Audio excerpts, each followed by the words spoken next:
sahwi.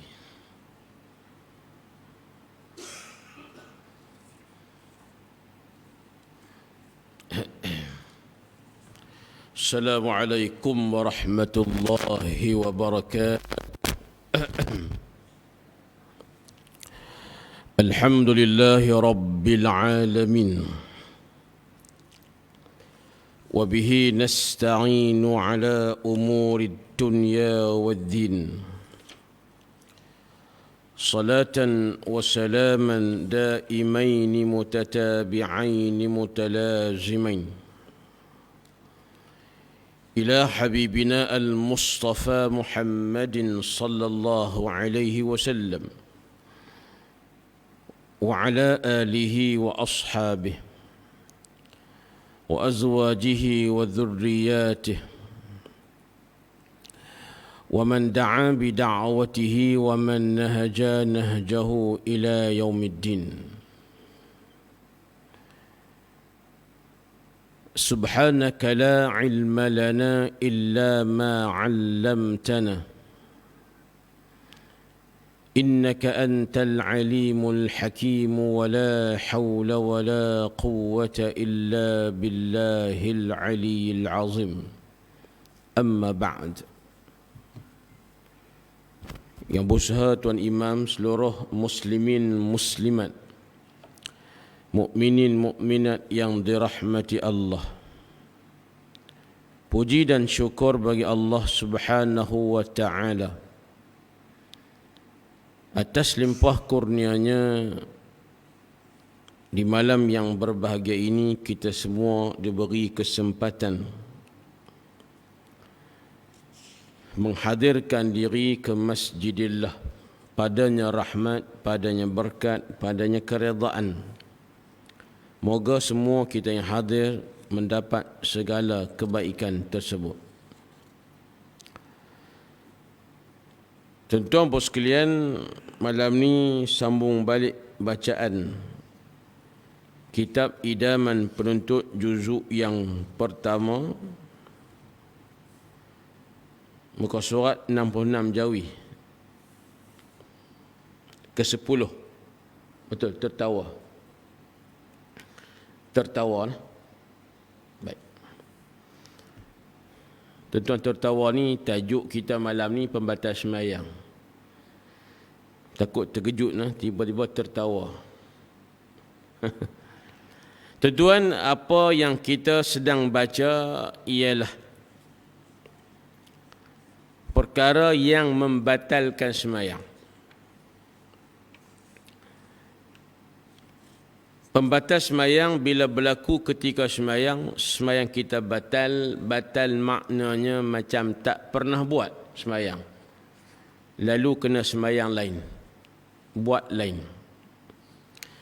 Ada 11 perkara yang membatalkan sembahyang. Secara tuan-tuan, susunannya kita dah baca 9. Malam ni masuk yang ke-10. Kata guru kita yang mulia rahimahullahu ta'ala, ke-10 daripada perkara yang membatalkan salat ialah tertawa dengan bunyi yang boleh mengeluarkan suara yang mengandungi 2 huruf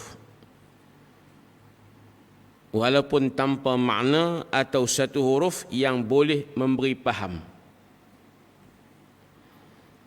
Melainkan tertawa itu kerana terdorong.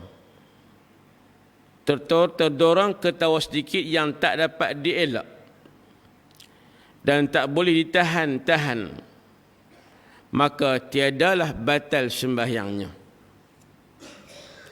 Ke-11 ialah murtad, riddah, barang dijauhkan Allah wal-'iyadzu billah. Sama ada dengan perkataan macam dikatanya ketika solat, Tuhan itu salah satu daripada 3. Murtad, kufur, batal sembahyang.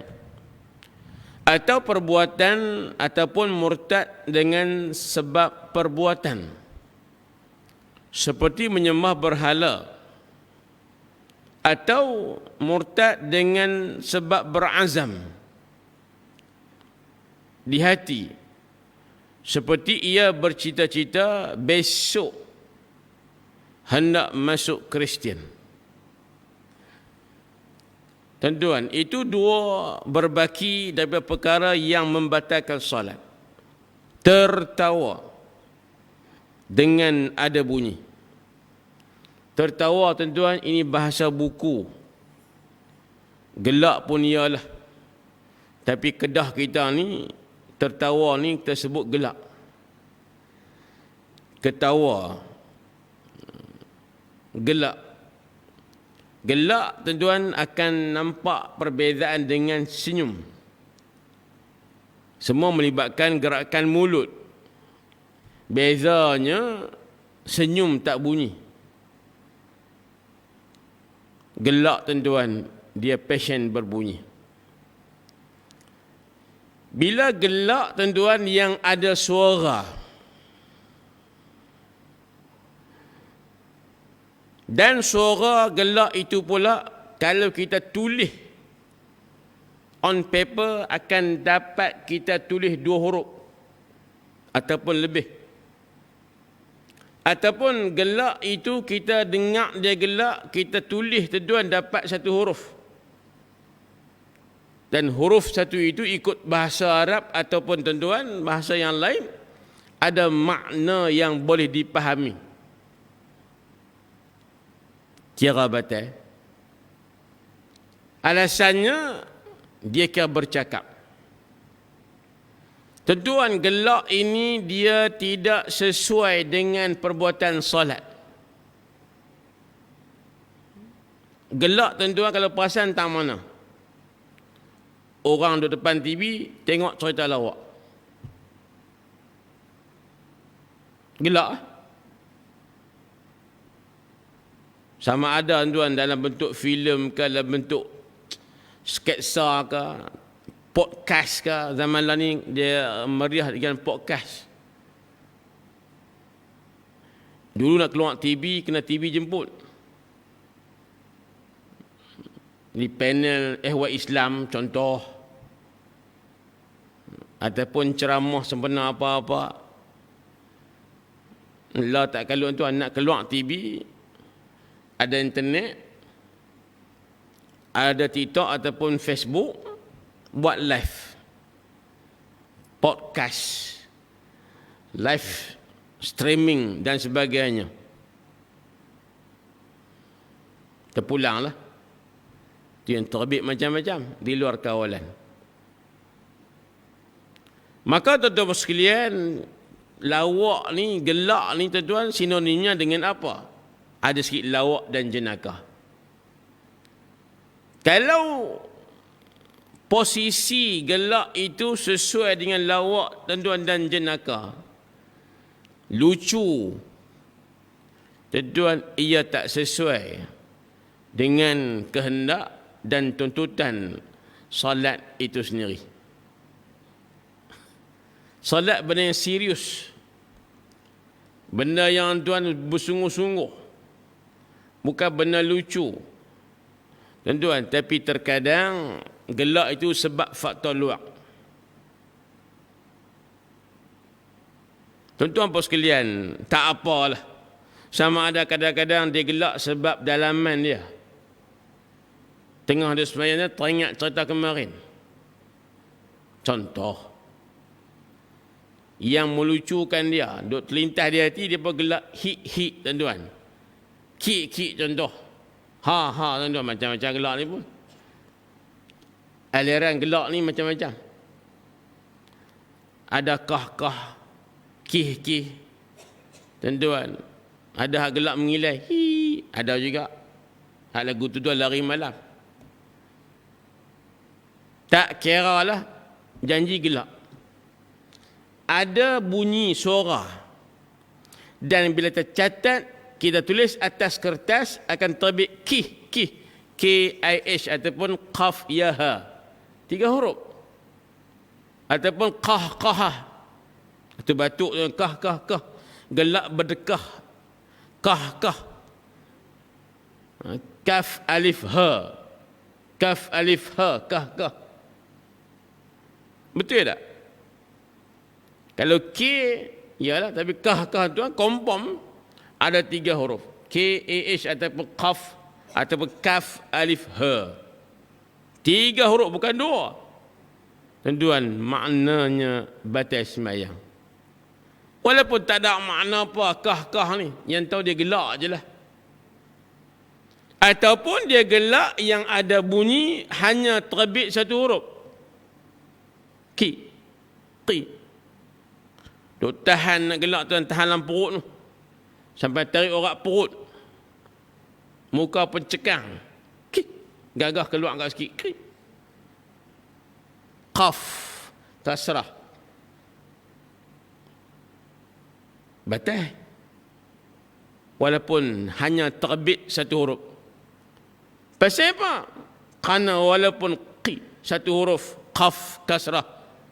Kalau Arab dengar faham maksud. Maknanya apa? Awas, beringat, jaga-jaga daripada wiqayah. Waqa yaqi wiqayatan. Waqin mauqiyah. Amalnya qi, qaf kasrah. Mana apa? Jaga-jaga. Wahal ejaannya 1 huruf je, qaf kasrah. Dia nak gelak dia, kalau ikut tak tahan kan, gelak panjang, ki. Tapi kerana semayang ni beringat jugalah. Malu ke Tuhan katanya, maka dia pun qi. Tuan-tuan, sepatah aja, batal juga. Sebab walaupun gelak itu sepatah huruf ataupun 1 huruf bunyinya, tapi dia ada maksud yang dipahami. Batal. Ustaz dia gelak bunyi qi. Hak dia ada dengar hak dia gelak tu orang Melayu.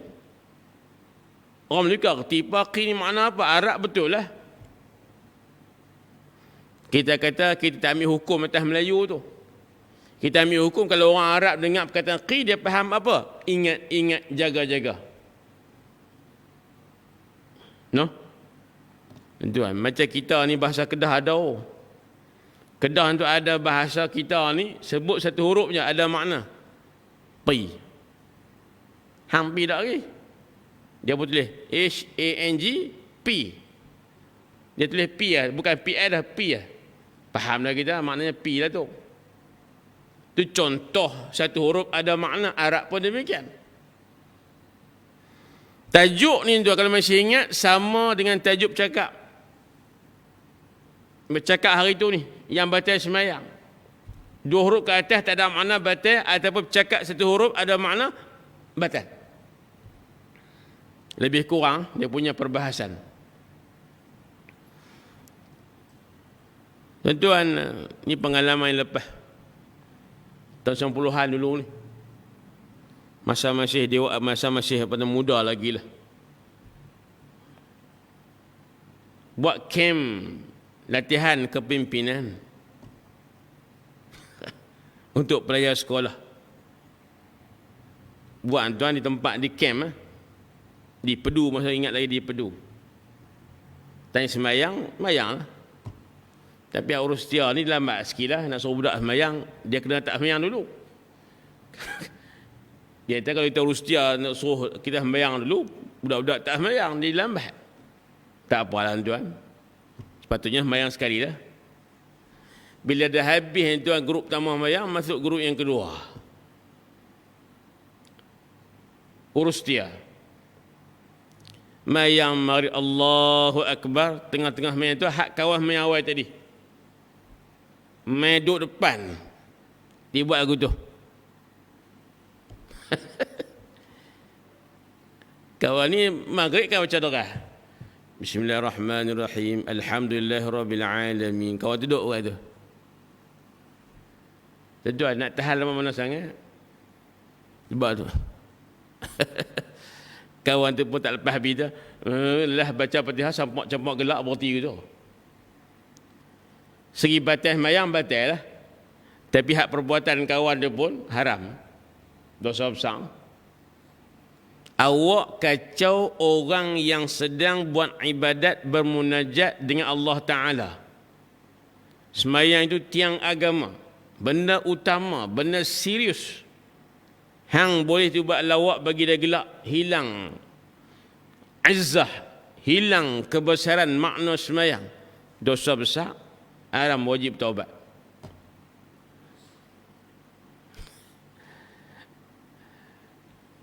Tentu kalau semayang, mak sebutlah, semayang tepi pantai ke apa, angin kuat ni. Tentu semayang lohok ke asak tak kira lah.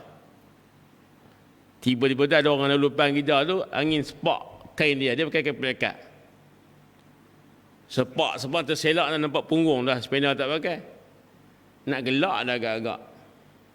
Tanya apilah. Pertama selak tak apa lagi. Duduk saat diturun kain, angin sepak pula jadi payung tu nampak punggung. Saya katalah kemungkinan gelak tu. Hak tu gelak ni dia punya kih-kih-kih dia tak bunyi kakah dah. Kih-kih-kih. Ada gelak ni kah kih ku dia ada juga tempat-tempat dia, makam-makam dia. Tentunya batas semayang. Pasal apa? Nah, ada faktor luaran menyebabkan orang solat tengok dia gelak. Selesai yang tu.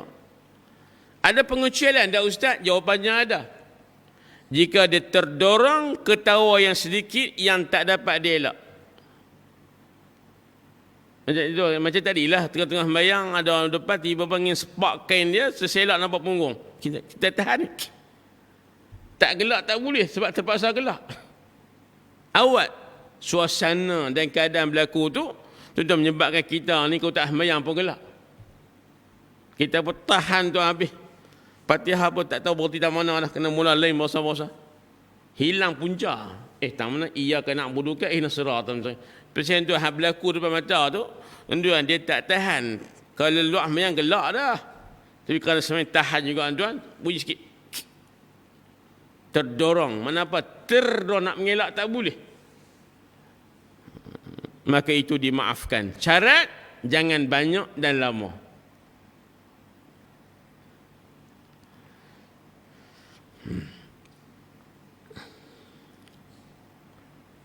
Tapi tuan-tuan sengaja tengok cerita lawak, buka TV. Hak TV tuan-tuan tayang tu. Kalau nak bertengok, takut cerita tak bersambung. Nak tengok, tengah semayang. Buka juga TV, biar suara dengar.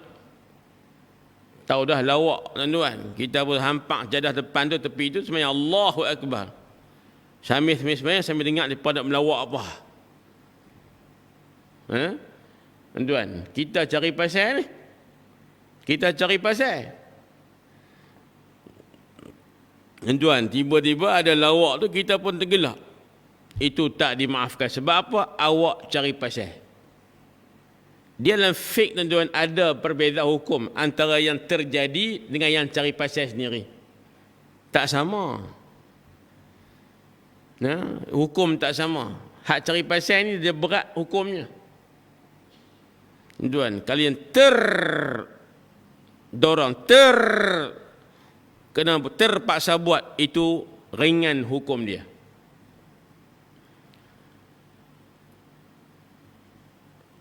Tuan, bab gelak ni ketawa saya nak tambah sikit lah. Antara perbuatan yang dilarang dalam Islam ialah gelak dan ketawa tuan-tuan. Kan Nabi sebut gelak itu, sekali gelak tuan-tuan akan menyebabkan hati tuan-tuan menjadi titik hitam. Sekali gelak tuan-tuan titik hitam, dua kali dua titik tuan-tuan. Bayangkan kalau sehari semalam tu gelak tuan-tuan, tengok cerita yang lawak-lawak ni. Tuan, banyak mana hitam hati sebut. Akhirnya Allah dah gelapkan hatinya, maksudnya nur ditarik keluar pada hatinya tuan-tuan. Maka natijahnya akhirnya dia tak berasa untuk buat benda-benda yang baik. Tak terdetik Tentu ini mungkinlah pengalaman kita semua lah. Kalau gelak banyak tuan, dia lupa. Gelak banyak, dia lalai. Sebab apa? Nabi sebut hati akan dititik dengan ni titik hitam. Sekali gelak tuan, 2, 3, 4. Maka akhirnya tuan kita hilang nur. Akhirnya kita tuan jauh daripada taufik Allah Azza wa Jal. Akhirnya kita berasa berat nak buat kebaikan.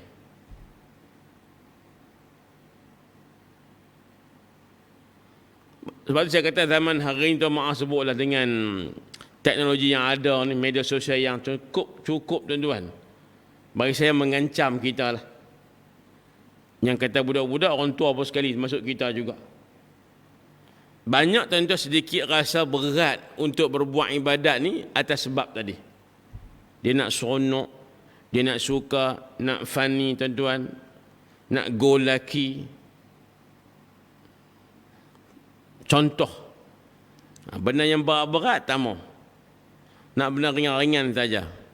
Akhirnya dia menyebabkan kita makin jauh dengan cahaya Allah Azza wa Jal. Tuan-tuan bos sekalian, dalam Quran sebut, kalaulah dengan maknanya, mafhumnya, kalaulah manusia tahu apa yang ada di akhirat, pasti mereka akan gelak sedikit, menangis banyak.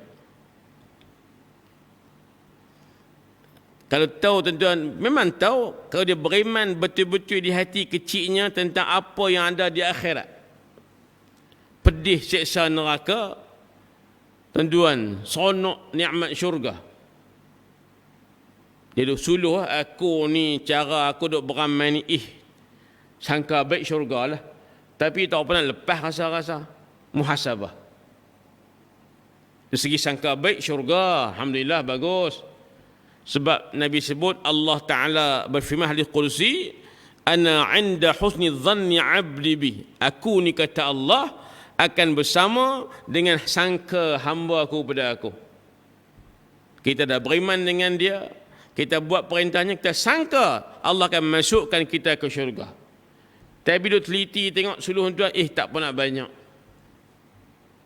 Takut tuan-tuan syurga masuk, tapi takut neraka dahulu.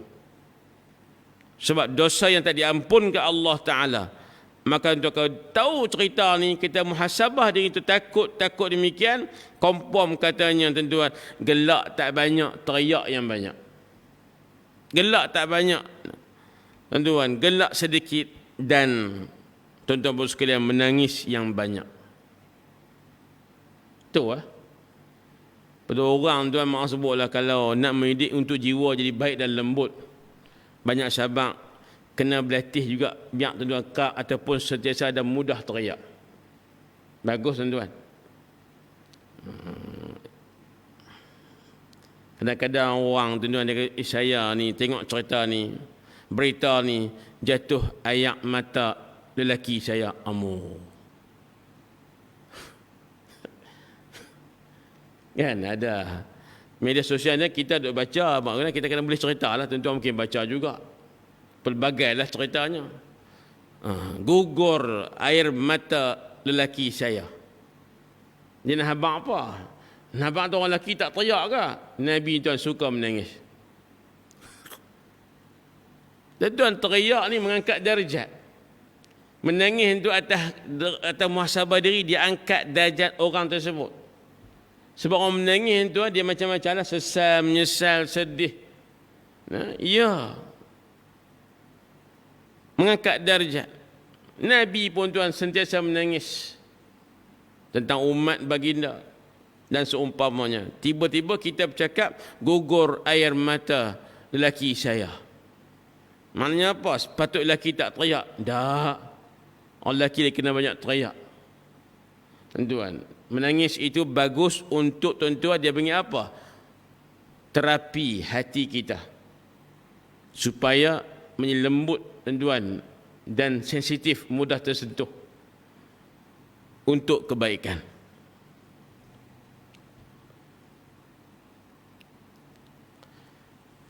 Tapi jangan tuan-tuan sedih menangis sampai tak buat kerja apa. Pak Long lama tak main Jumaat ni, sedih. Mata bengkak, teriak. Duk kira-kira sebulan tak main Jumaat, itulah bini mati. Agak bila nak main, lepas habis edah lah kot. Edah kepada bini mati. Jadi saya ni nikah 4, mati seorang. Nak menikah seorang lagi tak boleh tunggu edah. Oh, rupanya ada juga tuan-tuan. Kadang menikah 4, bini mati tuan. No? Yang kata dia kata yang kata ada edah ni lah kes dia ni. Tuan, maknanya ketika tuan-tuan sekalian, nah. Akhirnya tuan-tuan sekalian, menangis itu menangis yang tuan-tuan boleh merendahkan diri manusia. Terus ke-9 perkara yang membatalkan solat ialah murtad. Murtad ni orang yang murtad. Kalau ikut dia punya tentuan, perbuatannya riddah. Kalau mengajar Arab tuan, hak batas sembahyang ni riddah, bukan murtad tu. Murtad tu orang yang berlaku riddah pada diri dia. Nah, murtad ni orang yang keluar dari Islam kerana menyebut kataan kufur ataupun buat perbuatan yang kufur ataupun lintas di hati untuk buat benda yang kufur. Orang tu namanya murtad. Tapi perbuatannya disebut dengan nama riddah. Tak apa tuan. Jadi kita ni Melayu boleh faham murtad ni, kita faham perbuatan. Nah, boleh tentu itu bahasa kita. Tapi kalau Arab murtad ni orang yang murtad tu.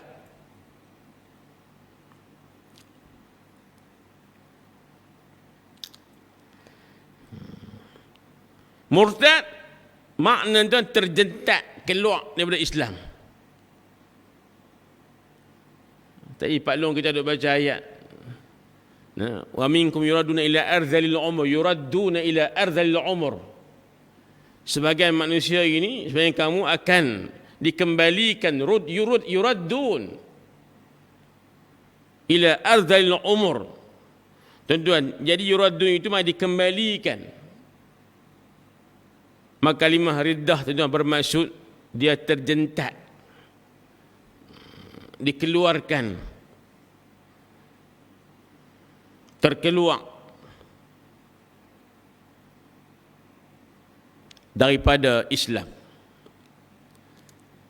Lalu selepas sebut murtad batal sembahyang ni, guru kita mengambil satu sunnah, mendoa dijauhkan, maka letaklah barang dijauhkan Allah.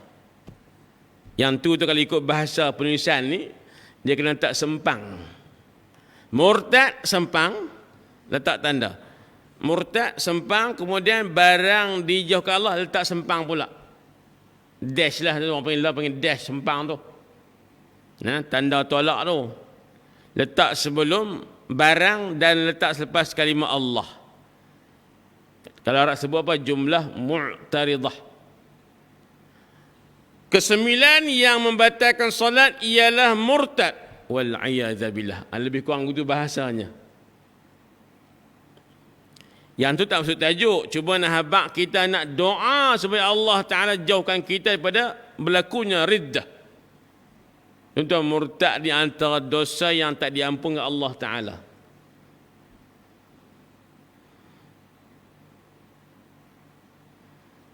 Kalau orang tu Islam asal, panggil Islam nasab, Islam keturunan, mak ayah dia Islam, lalu dia pun dilahirkan atas fitrah, akhirnya umur akil baligh, dia kekal Islamnya, ini namanya Islam secara nasab. Ada pula tuan yang Islam baru jadi. Kenapa asal mak apa dia tidak Islam, lahiran keluarga tersebut, tapi anak orang kafir tuan lagi tak akil balik, dia fitrah. Lepas tu kalau orang tanya kita, ustaz, anak orang kafir ni yang belum balik, jangan panggil dia kafir. Kalau mak pak dia panggil kafir, betul, hakikatnya kafir, tak beriman. Ya, tapi anaknya yang masih belum balik tak boleh panggil kafir. Hei kafir, tak boleh. Sebab apa? dia belum akil balik, masih atas fitrah. Akil balik, dia masuk Islam. Atau ketika tuanya masuk Islam. Selepas masuk Islam, asalnya bukan Islam, dan selepas akil balik, dia tidak Islam, kemudian baru masuk Islam selepas itu. Maka ini kita panggil Islam baru jadi. Islam baru jadi dengan bahasa mudahnya, mu'allaf qulubuhum. Mu'allaf itulah. Boleh ke orang Kedah, ma'lah. Boleh ke orang Kedah, ma'lah. Nah, tuan-tuan. Orang Kedah tak semua lah, tempat kami Pendang tu panggil ma'lah. Orang kita tuan, maaf sebut lagi lah. Kalau dia asal bukan Islam, masuk Islam 40 tahun pun dia panggil mu'allaf itu. Wahai dia tempoh expirednya. Mu'allaf ni orang yang jina, baru masuk Islam, baru duduk jina, baru nak belajar tentang fardu ain, baru belajar bab akidah, baru nak belajar bab fiqh, bab sembahyang dan sebagainya, baru duduk jina. Tapi dah lama dah 5 tahun, takkan duduk jinak lagi tuan. Faham lagi tak? Anak-anak kita tuan umur 5 tahun masuk prasekolah dah. Dah mengaji lah bab kenal Tuhan, sembahyang apa semua ni. Tempoh 5 tahun tu maknanya cukup untuk belajar. Sebab tu Kedah tu ambil fatwanya 5 tahun je tempoh untuk mu'allaf. Start dia mengucap tu tambah 5 tahun. Itu tempoh mu'allaf. Langkah tuan-tuan 5 tahun genap masuk tahun yang ke-6, genap 5 tahun esok tuan-tuan masuk tahun yang ke-6. Maka dia bukan mu'allaf lagi dah. Masa mu'allaf boleh makan zakat atas nama mu'allaf. Masuk tahun ke-6 tak dia stop lah, melainkan dia miskin lah. Tapi nak makan zakat atas mu'allaf tak boleh, sebab awak bukan mu'allaf. Awak dah strong dah, awak dah kuat dah agama awak. Awak 5 tahun dah duk pergi mengaji sana sini tuan. Tambah Kedah alhamdulillah ada sistem yang baik juga. Samping Perkim pun ada, kita ada tuan, kita ada Pusba, Pusat Saudara Baharu. Kalau HQ kita di Sungai Petani lah, dekat Masjid Muzaffar tu. Tuan, pernah duk pergi juga, ada terlibat juga dengan Pusba ni.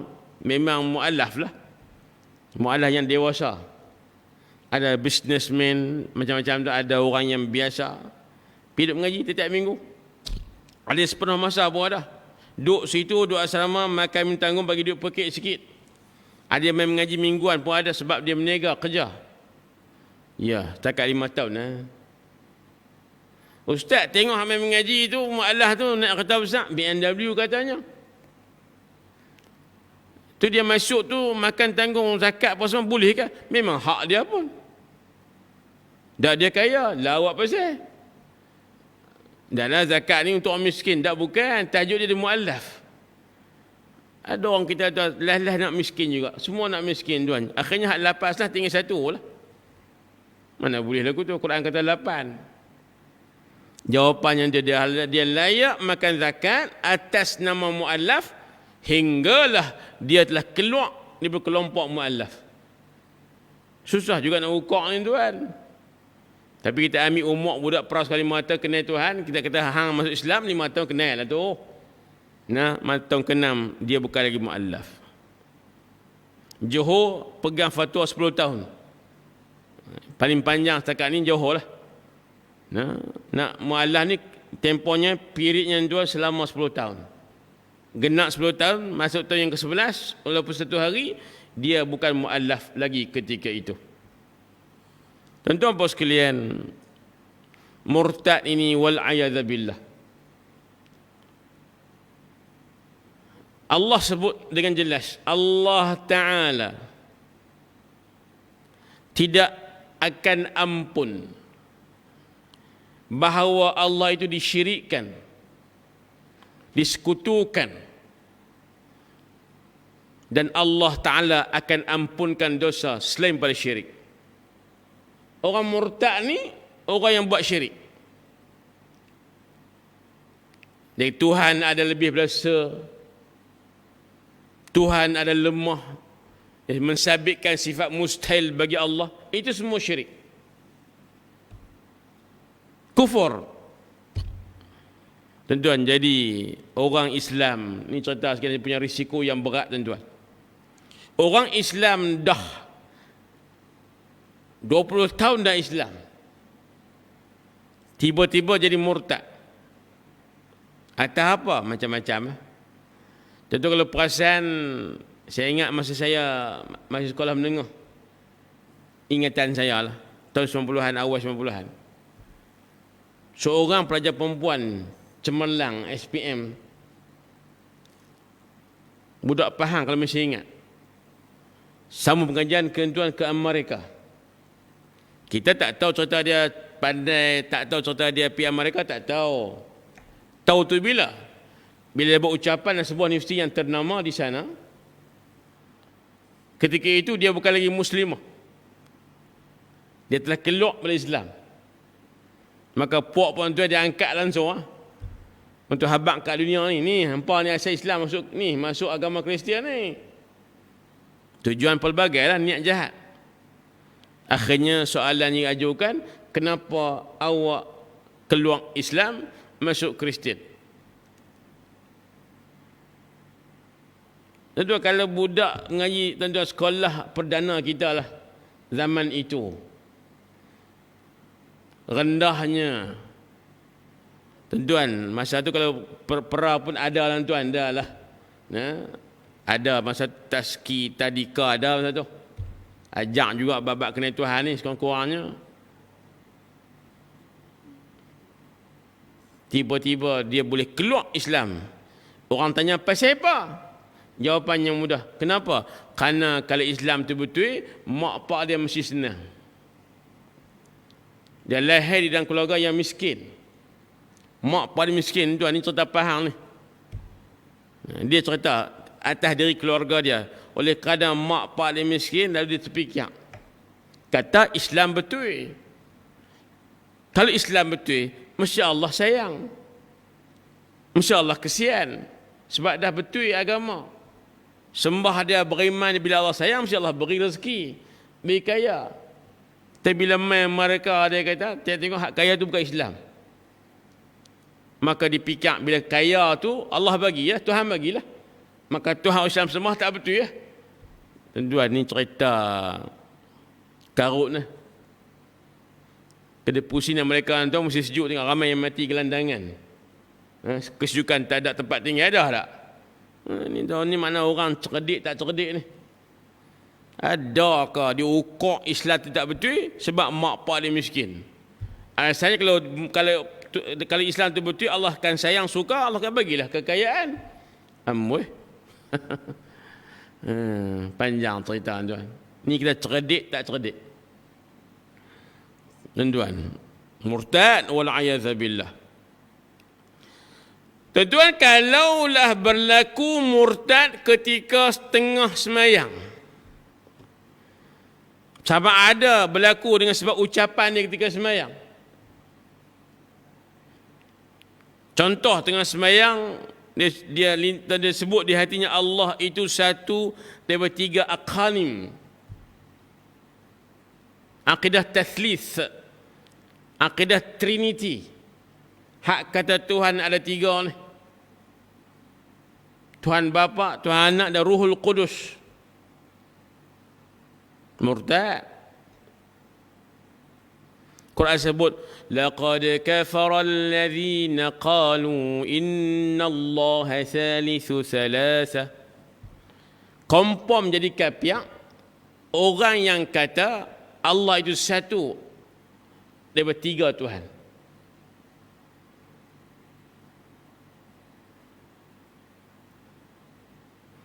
Tuan-tuan, ni akidah Trinity, Tathlith. Dia panggil apa? Kristian yang menyeleweng.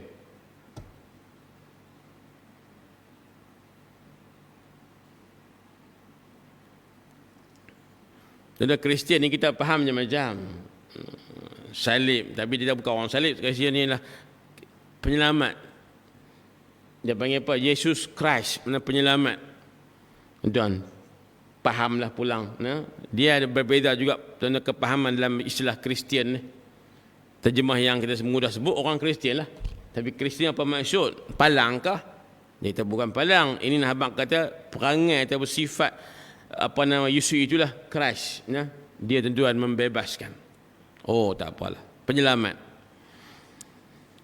Tapi bila bawa akidah Trinity, kompom kapiak. Sebab yang wajibnya qul huwallahu ahad. Hampa wahai Muhammad, kamu mesti beriktikad bahawa Allah itu esa. Bila kata ada anak, apa cerita ni? Dah ustaz, daripada Tuhan tu saja, tu anak dia. Oi, cakap baru tu. Surah Ikhlas bagi tahu lam yalid wa lam yulad. Allah tak beranak dan tak diperanakkan. Tak ada anak, tak ada pak mak. Melanggar ayat itu. Dah dia berkata Tuhan tu saja pak, tapi anak tu bukan Tuhan, tu anak dia. Tuan-tuan mengatakan ada makhluk yang lain, ada sifat ketuhanan macam Tuhan pun kufur. Tak boleh.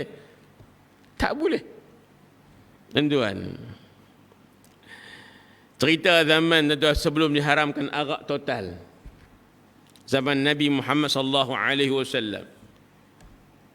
Masa tuan arak ni nak minum sebelum sembahyang boleh, tengah sembahyang pun tak ada larang. Maka minumlah arak mabuk. Bila mabuk masuk sembahyang. Bila sembahyang kena mabuk tuan-tuan, ni zaman tu, zaman di awal Islam. Di awal tuan mula syiar Islam, syiar solat, tapi dia masih ada tuan-tuan. Orang masih tidak lengkap dia punya ayat-ayat atau hadis turun tentang cerita sembahyang. Maka masa tuan-tuan arak tak haram lagi. Minum arak masuk sembahyang. Bila masuk sembahyang tu lepas pada baca surah Al-Kafirun. Dia berbaca Qul ya ayyuhal kafirun a'budu ma ta'budun. Hilang huruf tak? Hilang tak? Tak perasan apa? Qul ya ayyuhal kafirun a'budu ma ta'budun. Pelik dengar ustaz. Pelik lah. Sebab hilang huruf la depan tu. Qul ya ayyuhal kafirun la a'budu ma ta'budun. La tu dia buang. Dia tak sengaja buang, tapi mabuk punya pasal hilang kalimah la tu. Bila hilang kalimah la apa maksud? Makna berubah habis, terbalik pukang. Asal ayat tu habaq akidah yang elok. Katakan olehmu wahai Muhammad, wahai orang-orang kafir, la aku tidak akan sembah ma ta'budun, apa hampa sembah. Hampa sembah berhala, aku tak sembah. Hampa sembah tokoh, aku tak sembah. Itu syirik. Sama ada buat ada batu ataupun kayu, itu semua syirik.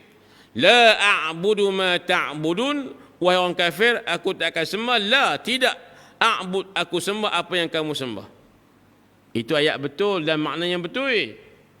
Tiba-tiba sahabat Nabi ni yang kadang mabuk, dia baca Qul ya ayyuhal kafirun a'budu ma ta'budun. Aku sembah apa-apa sembah.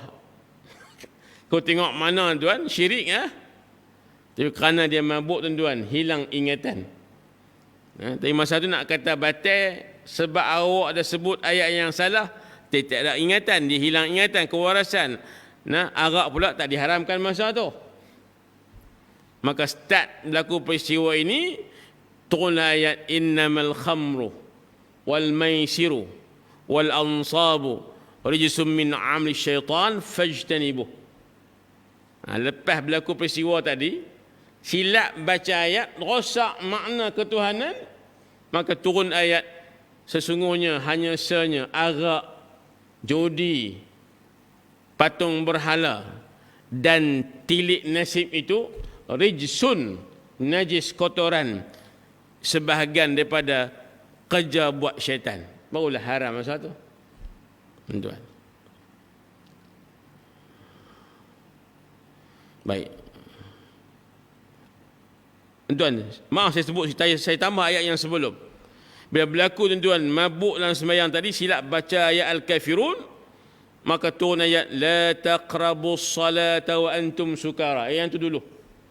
Belum diharamkan arak total dengan kes tadi. Sahabat yang mabuk sembahyang dia baca qul ya ayyuhal kafirun a'budu ma ta'budun. Lepas turun ayat la taqrabus salata wa antum sukara. Wahai orang yang beriman, hampa jangan hampiri sembahyang walhal hampa mabuk ketika itu.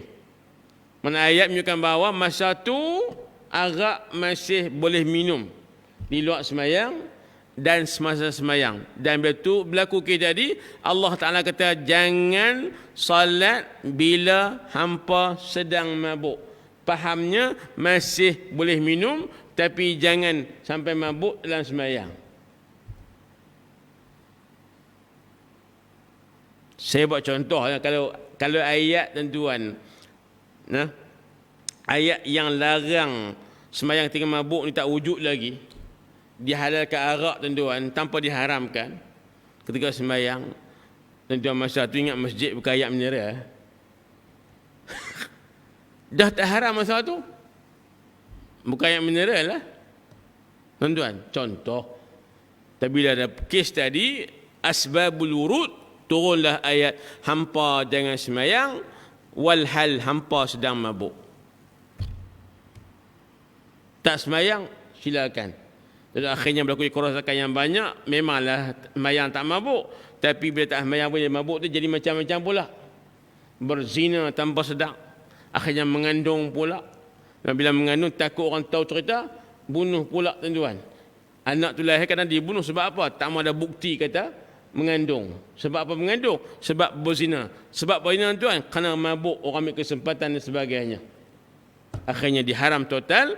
Innamal khamru wal maisir wal ansabu wal azlamu rijsum min amali syaitan. Tuan-tuan, tapi saya yakin, tuan-tuan yakin, yang kes tadi sahabat itu tak baca sembahyangnya sebelum ada larangan ketika itu. Dan makna tu berubah, tapi bukan disengajakan. Mabuk punya cerita tuan-tuan, ayat baca tak betul, maka itu tak, tuan-tuan, tidak termasuk dalam membatalkan salat pada ketika itu. Atau berlaku murtad ketika sembahyang dengan perbuatan seperti menyembah berhala. Tuan-tuan, jangan cari pasal nak sembahyang betul menghadap Allah Ta'ala, tiba-tiba nak test iman ni, sembahyang depan tokoh. Yang buat test aku tuan-tuan, kita bukan kuat iman kita ni. Sembahyang ada tempat dia masjid, musalla, surau, manaksah, balaisah. Orang dulu tuan macam-macam. Madrasah dia panggil manaksah, balaisah.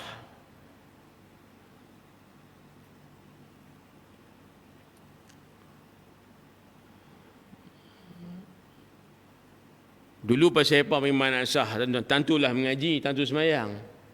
Pondok-pondok tuan, pondok guru kita tu, tempat mengaji, tentu tempat sembahyangnya. Madrasah tentu sembahyang, tentu dipanggil manaksah. Tak apa tuan. Jadi tiba-tiba tu dia nak test diri dia ni beriman sempurna ke tidak, dia tentu sengaja sembahyang depan tokoh. Ataupun dia ada di rumah tokoh hak dia beli di masjid tu. Sembahan orang jahiliah dahulu ni. Abul Hul sebagai contoh. Kita tuan pergi ke masjid ni bukan ada perasaan lah. Oh ni hak ni kena beli ni perhiasan tak atas mari bagus ni. Sudah kepala Fir'aun, kepala Abul Hul, kepala singa. Itu tuan-tuan patung sembahan orang dahulu jahiliah. Jauh di Luxor dekat dengan Sudan. Dekat dengan tu dia panggil pada empangan Ali, Saddu Ali, hujung tuan-tuan masjid tu. Kemak dengan Sudan. Tu cerita tuan-tuan, syirik zaman dulu. Adalah dua rupa-rupa sembahan mereka. Dalam bentuk kepala tuan-tuan harimau singa ni. Ya, dia panggil tu Abul Hul. Ada kepala Fir'aun tuan. Dia elok kat namanya pelaris apa tuan. Tak tahu. Ya, pasal kata erti sekarang. Itu habak pula. Beli 2 free 1. Beli tentu tak atas mari mayang hampa jadah depan tu. Oh, dia orang Mesir lu sembah ni zaman jahiliah tu. Tu ada lintas aku tu ujian nyemak main. Dia kata patung ni kepala singa ni orang Mesir sembah dulu tu. Dia tengah sembahyang. Allahu akbar tu rakaat sambil dia kata orang Mesir sembah ni dulu ni. Naya. Wal a'yadza billah. Tengah sembahyang tu boleh jadi syirik. Jadi kufur, maka murtad, maka batal sembahyang.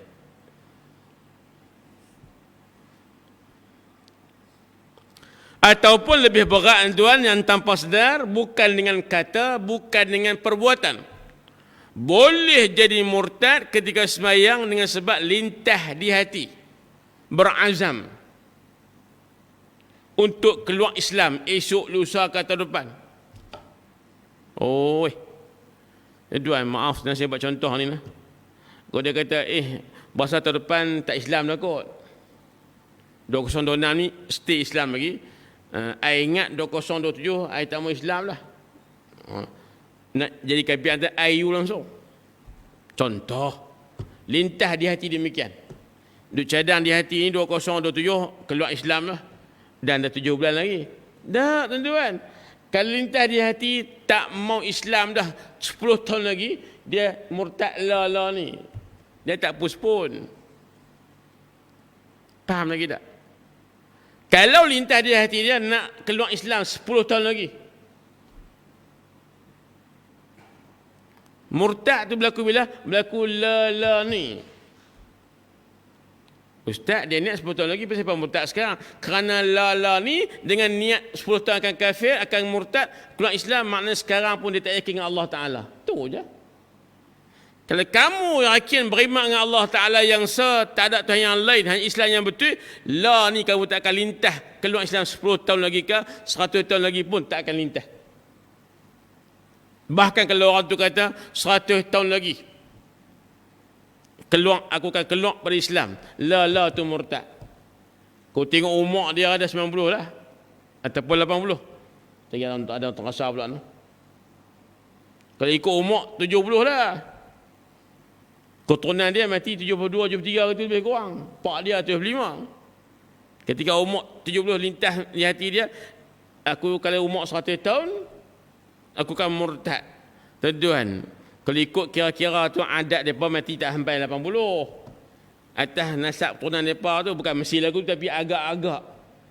Tuan, bila dia kata nanti umur 90, keluar Islam, dia murtad la tu juga. Kenapa? Mudah. Kerana telah tidak ada yakin dengan Tuhan Allah. Dengan Allah sebagai Tuhan. Tak yakin lah. Tu kita doa tuan ketika sembahyang, di hujung sembahyang, minta Allah sabat, kukuhkan iman kita, dan tuan semasa hidup kita, di hujung usia kita, nak mati dalam Islam. Orang mati dalam Islam tuan sekalian, fadilatnya besar, kompom ahli syurga, kompom ahli syurga. Kalau dosa banyak pun tak diampunkan, masuk neraka dulu. Balas kadar dosanya, diseksa kadar dosanya, habis tuan-tuan, cuci habis dosanya kerana dalam seksa neraka, akhirnya dia akan masuk syurga juga. Sebab iman kepada Allah tak pernah luntur, tak pernah keluar di bawah hatinya walaupun sebesar biji sawi. Tuan-tuan, kalau dia kata 10 tahun lagi nak keluar Islam, maknanya dah ragu-ragu tentang Tuhan lala ni. Murtad. Keluar Islam. Kalau berlaku tengah sembahyang, batal.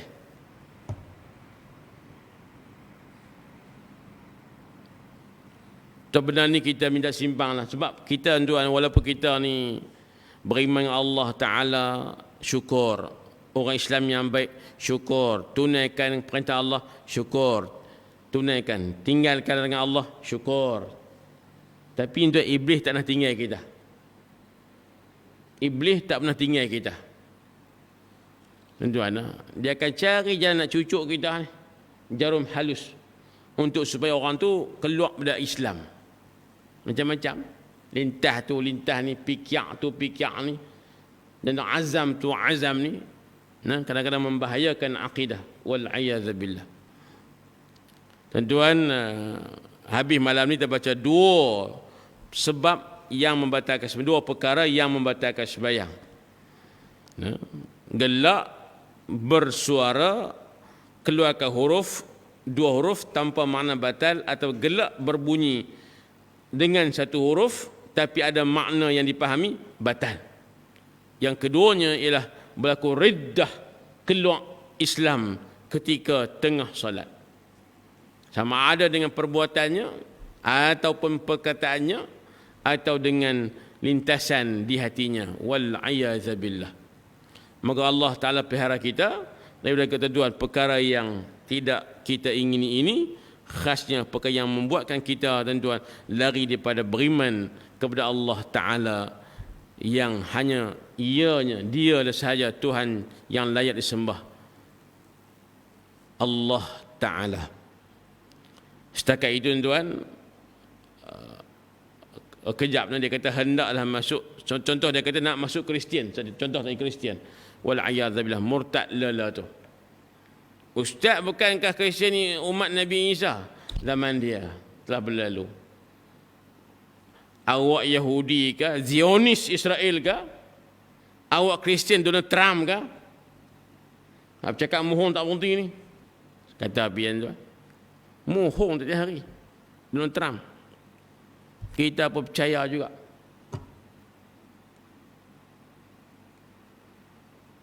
Bila Nabi Muhammad turun, dilantik sebagai Rasul, diturunkan Al-Quran untuk baginda, Taurat, Injil dah tak laku untuk diguna pakai. Dia kitab Allah yang kita wajib beriman. Sebagai kitab wahyu, kitab As-Samawi. Tapi bila Quran dah ada, Rasul Muhammad dah diutus ke Allah, maka Injil sudah dimansuhkan penggunaannya. Injil dan Taurat pun demikian. Apa yang wajibnya? Hampa Yahudi, pengikut Nabi Musa. Hampa Nasrani, pengikut Nabi Isa. Mesti ikut Nabi Muhammad sebagai Nabi. Mesti pegang Quran, tinggalkan Injil dan Taurat.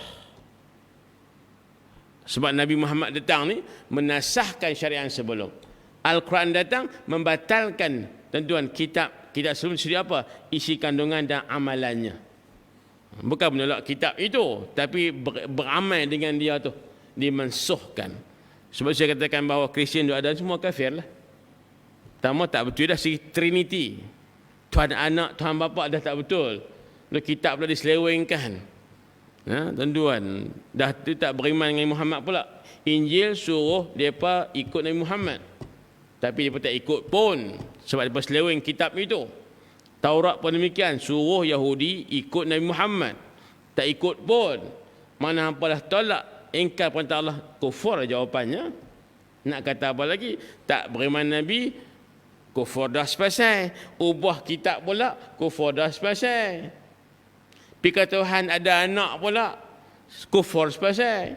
Yahudi pun serupa. Wa qalatil yahudu Uzairun ibnullah. Yahudi kata Uzair itu anak Tuhan. Tuan, maka kufur dah sepasal. Allah. Nak kata tuan-tuan, jadi siapa duk kata hari ni masuk Kristian tu, dia tuan-tuan bukan masuk ahli kitab. Ini cerita yang agak panjang, saya pernah cerita tempat yang lain tuan. Dalam bab munakahat panjang cerita ada. Dalam bab nikah kahwin memang cerita panjang lah. Menikah Muslim dengan ahli kitab, boleh ke tak boleh? Panjang cerita. Dan tuan, tapi nak bagi tahunya, tuan, ahli kitab ada lah ni, setelah kitab selewengkan ataupun dia masuk, dia tu bukan orang Yahudi pun, bukan Bani Israel pun. dia tak akan sah sebagai ahli kita. Orang Melayu masuk Kristian, dia tak akan ikut Nabi Isa sebab dia bangsa Melayu. Dan sebab Nabi dahulu diutuskan untuk bangsanya sahaja. Faham? Nabi dahulu diutuskan untuk bangsanya sahaja. Jangan lupa yang tu. Yang turun untuk semua manusia, bangsa apa pun tak kira, Muhammad dan Al-Quran. Hampa Yahudi kena ikut dia, hampa Nasrani kena ikut dia. Satu dunia kena ikut dia. Tapi kalau ikut Nabi Musa, yang kena ikutnya tuan-tuan Bani Israel sahaja. Nabi Isa pun demikian. Tuan-tuan lah.